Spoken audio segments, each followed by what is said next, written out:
ഇൻസ്റ്റാഗ്രാമിൽ കുറച്ച് ആൾക്കാരെങ്കിലും പേഴ്സണലായിട്ട് ഇതിനെക്കുറിച്ച് ചോദിച്ചിട്ടുണ്ടായിരുന്നേ. ശരിക്കും ഇതിൻ്റെ പേരെന്താണ്, ഇതെങ്ങനെയാണ് മേക്ക് ചെയ്യുന്നതൊക്കെ ചോദിച്ചിട്ടുണ്ടായിരുന്നു. സ്ട്രെച്ചഡ് ഷോൾഡർ എന്നാണ് ഇതിന് പറയൽ. പ്രത്യേകിച്ച് ഇതിന് വേറെ നെയിം ഉണ്ടോ എന്നൊന്നും എനിക്കറിയില്ല കേട്ടോ. അപ്പോൾ എല്ലാവർക്കും എൻ്റെ പുതിയൊരു വീഡിയോയിലേക്ക് സ്വാഗതം. സ്ട്രെച്ചഡ് ഷോൾഡറിൻ്റെ മേക്കിംഗ് വീഡിയോ ആണ് കേട്ടോ ഇന്നിവിടെ കാണിക്കുന്നത്.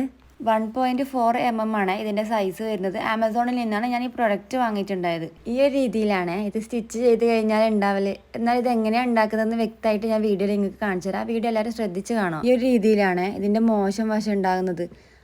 വീഡിയോയിൽ എങ്ങനെയാണോ കാണിക്കുന്നത് സെയിം അതുപോലെ തന്നെ ഫോൾഡ് ചെയ്ത് വെച്ചിട്ട് നമ്മൾ സിബ് വെക്കുന്ന സിബ് അറ്റാച്ച് ചെയ്യുന്ന ഫൂട്ട് ഉണ്ടാവില്ലേ, രണ്ട് സൈഡ് വരുന്നത്, അതിൻ്റെ ലെഫ്റ്റ് സൈഡ് മാത്രമല്ല ഈ ഒരു ഫൂട്ട് യൂസ് ചെയ്തിട്ടാണ് സ്റ്റിച്ച് ചെയ്ത് കൊടുക്കുന്നത്. സ്റ്റിച്ച് ചെയ്ത് കൊടുക്കുന്ന സമയത്ത് പ്രത്യേകം ശ്രദ്ധിക്കണേ. ഈ ഒരു ഗ്യാപ്പ് ഉണ്ടല്ലോ, ഒരുപാട് വീതി കൂടി പോകാനും പാടില്ല, ഒരുപാട് അടുത്ത് പോകാനും പാടില്ല. ആ ഒരു എന്താ പറയുക, ഒരു 1/4 ഇഞ്ച് വീതിക്കൊക്കെ, അതായത് വീഡിയോയിൽ കാണുന്ന ആ ഒരു രീതിയിൽ കുറച്ചൊരു അകലത്തിൽ ചെയ്ത് കൊടുത്താൽ മതി.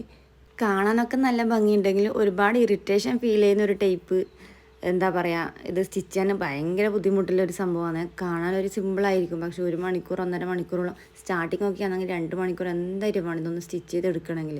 കാരണം നമ്മൾ എത്ര ലെവല് ചെയ്യാൻ നോക്കിയാലും ഇത് ആ ഒരു രീതിയിൽ കിട്ടലില്ല. സ്റ്റിച്ച് ചെയ്യുന്ന സമയത്ത് ഇതിൻ്റെ ടങ്ങീസും കാര്യങ്ങളും അങ്ങോട്ടും ഇങ്ങോട്ടും മൂവ് ആയി പോകാനുള്ള സാധ്യത വളരെ കൂടുതലാണ്. അതാണ് ഈ വീഡിയോയിൽ ഇതിൻ്റെ കോല ഇങ്ങനത്തെ രീതിയിൽ കാണുന്നത്. നമ്മൾ എത്ര അത് അഡ്ജസ്റ്റ് ചെയ്ത് പിടിക്കാൻ ശ്രമിച്ചാലോ ഒന്നുകിൽ മുകളിൽ നിന്ന് വിരിഞ്ഞു പോകാനോ അല്ലെങ്കിൽ താഴ്ന്ന് വിരിഞ്ഞു പോകാനോ സാധ്യതയുണ്ട്. അപ്പോൾ ഞാൻ ഈ വീഡിയോയിൽ കാണിക്കുമ്പോൾ ജസ്റ്റ് ഒന്ന് അതിലേക്കൊന്ന് ഇട്ട് കൊടുത്താൽ മതി. 10 ലെയറായിട്ടാണ് ഇത് ചെയ്തിട്ടുള്ളത്. 10 ലെയറാണ് ഇതിൻ്റെ കറക്റ്റ് സൈസ് എനിക്ക് തോന്നുന്നത്. ഒരു 4 ഇയർ വരെയുള്ള കുട്ടിക്ക് 10 ലെയറായിട്ടാണ് ഇതിൻ്റെ കറക്റ്റ് എന്നാണ് എൻ്റെ ഒരു അഭിപ്രായത്തിൽ. കാരണം ഞാൻ ഇത്ര നാൾ ചെയ്തതിൻ്റെ ഇത് വെച്ച് നോക്കുമ്പം 10 ലെയർ തന്നെ അത് കറക്റ്റാണ്. ഞാൻ ആദ്യമേ വീഡിയോയിൽ പറഞ്ഞ പോലെ അതിൻ്റെ ടങ്കീസും കാര്യങ്ങളും കറക്റ്റ് ചെയ്ത് കൊടുത്തതിന് ശേഷം സ്റ്റിച്ചിൻ്റെ ലെങ്ത്ത് 1-ലിട്ടിട്ട് വേണം ഇതൊന്ന് സ്റ്റിച്ച് ചെയ്തെടുക്കാൻ വേണ്ടിയിട്ട്. ഇതൊന്നും ഞാൻ എവിടുന്ന് പഠിച്ചിട്ടുള്ളൊരു കാര്യമൊന്നുമല്ലേ, ഞാൻ എൻ്റെ ഐഡിയാസിൽ ചെയ്തിട്ടുള്ളൊരു കാര്യമാണ് നിങ്ങൾക്കും കൂടി ഷെയർ ചെയ്തിരുന്നത്. ഇതിന് വേറൊരു മെത്തേഡ് ഉണ്ടോ എന്നൊന്നും എനിക്കറിയില്ല. ഇത്രയും നാൾ ഞാൻ ചെയ്തിട്ടുള്ള ആ ഒരു എക്സ്പീരിയൻസ് വെച്ചിട്ടാണ് നിങ്ങൾക്ക് പറഞ്ഞു തരുന്നത്. വേസ്റ്റ് ഭാഗമൊക്കെ കട്ട് ചെയ്തതിന് ശേഷം വീഡിയോയിൽ കാണിച്ച പോലെ ഒന്ന് ലെവൽ ചെയ്ത് പിടിച്ചിട്ട് സ്റ്റിച്ച് ചെയ്ത് കൊടുത്താൽ മതി. ഫസ്റ്റ് ടൈം ചെയ്യാൻ ഇതുപോലെ ചെയ്യാൻ ബുദ്ധിമുട്ടുള്ള ആളാണെങ്കിൽ ഒന്ന് ജസ്റ്റ് ഡമ്മിയിൽ ഇട്ടിട്ട് വേണമെങ്കിൽ അങ്ങനെയും ചെയ്യാം. ഞാൻ ഒന്നും കൂടി പറയുകയാണേ, എല്ലാവരും ഇത് നോക്കിയിട്ട് ഇതുപോലെ ചെയ്യുന്ന ആൾക്കാരാണെങ്കിൽ ഇതിൻ്റെ വിഡ്ത്ത്, അതായത് നമ്മൾ ഓരോ ടങ്കീസ് വെച്ചിട്ടില്ല അതിൻ്റെ ഒരു വിഡ്ത്തില്ലേ, ഞാൻ പറഞ്ഞ പോലെ 1/4 ഇഞ്ച്, അതൊരിക്കലും കൂടിപ്പോകാൻ പാടില്ല. കൂടിപ്പോയി കഴിഞ്ഞാൽ ആ ഒരു ഷേപ്പിൽ അതുപോലെ നിൽക്കാൻ സാധ്യത വളരെ കുറവാണ്.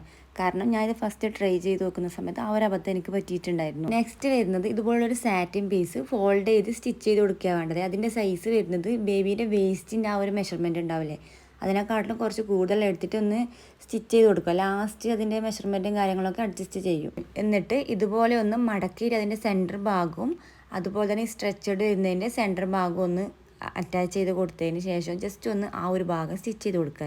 നെക്സ്റ്റ് വീഡിയോയിൽ കാണും പോലെ ഈ സാറ്റിൻ ക്ലോത്ത് ഒന്ന് ഫോൾഡ് ചെയ്ത് പിടിച്ചിട്ട് നല്ല പെർഫെക്റ്റ് ആയിട്ട്, അതായത് മെയിൻ നമ്മളെ ഫ്രോക്കിൽ കാണുന്ന ഒരു ഭാഗമാണ്, അപ്പോൾ അത് പെർഫെക്റ്റ് ആയിട്ടൊന്ന് സ്റ്റിച്ച് ചെയ്തെടുക്കുക.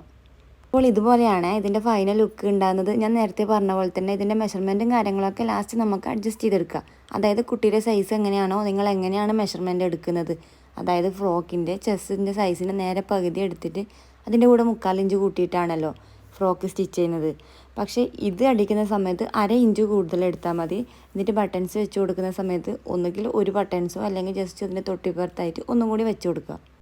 ശ്രദ്ധിക്കേണ്ട മറ്റൊരു കാര്യം എന്താണെന്ന് വെച്ചാൽ ഇതിൻ്റെ സെൻറ്റർ ഭാഗത്തൊരു ബട്ടൺസ്, അതായത് ഇതിൻ്റെ ബട്ടൺസിൻ്റെ മറ്റൊരു ഭാഗം സ്ട്രെച്ചഡിൻ്റെ ഭാഗത്തും ഒന്ന് ഫ്രോക്കിലുമായിട്ട് അറ്റാച്ച് ചെയ്ത് കൊടുക്കാൻ പറ്റുന്ന രീതിയിൽ മസ്റ്റായിട്ട് ആഡ് ചെയ്യേണ്ട ഒരു കാര്യമാണ്. അതേപോലെ തന്നെ ഈ സ്ട്രെച്ചഡ് ഷോൾഡറിൻ്റെ കൂടുതൽ ഭംഗി വരണമെങ്കിൽ ഫ്രോക്കിൻ്റെ മെയിൻ ഫാബ്രിക് ഏതാണോ അത് എടുത്തിട്ട് ഇതുപോലെ ക്യാൻ വെച്ചിട്ട് ഫോൾഡ് ചെയ്തിട്ട് ഇതിലൊന്ന് സ്റ്റിച്ച് ചെയ്ത് കൊടുത്താൽ മതി കേട്ടോ. അപ്പോൾ സ്ട്രെച്ചഡ് ഷോൾഡറിൻ്റെ വർക്കും കാര്യങ്ങളൊക്കെ കംപ്ലീറ്റ് ആയിട്ടുണ്ട്.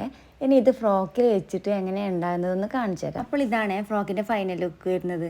നിങ്ങൾ എൻ്റെ ചാനൽ ആദ്യമായിട്ടാണ് കാണുന്നതെങ്കിൽ ഒന്ന് സബ്സ്ക്രൈബ് ചെയ്തേക്കണേ. പുതിയ വീഡിയോസുമായിട്ട് ഇനിയും ഞാൻ വരുന്നതാണ്.